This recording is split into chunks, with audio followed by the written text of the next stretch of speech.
In today's video, I'm going to teach you how to add someone as a client and not a team member on Basecamp. This is really useful when you want to give your clients visibility into a project without giving them full access like an internal teammate.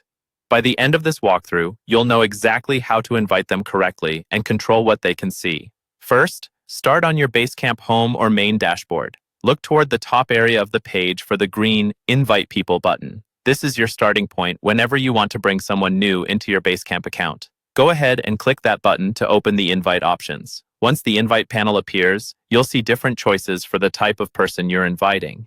Here, it's important not to pick the option for a regular team member. Instead, choose the option that says something like, a client you're doing work for. This is what tells Basecamp that this person should be treated as a client with the more limited client-style permissions, rather than as part of your internal team. Next, you'll be prompted to enter their details. Type in the client's name, their email address, and, if you have it, their company name. Using their correct email is crucial because that's where the invitation link will be sent. Double-check spelling here so they don't miss the invite.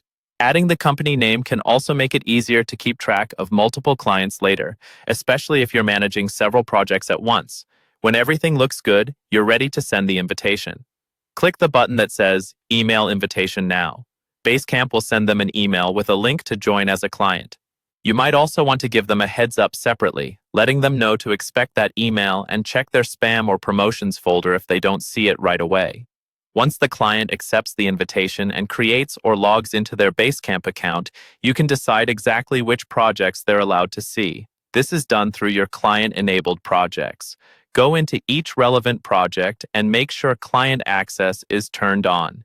Then select this client so they can view that specific work. This step keeps your internal projects private while still giving your client access to the projects that matter to them. And that's all there is to it. Follow these steps, and you'll keep a clear separation between clients and team members while still collaborating smoothly on Basecamp.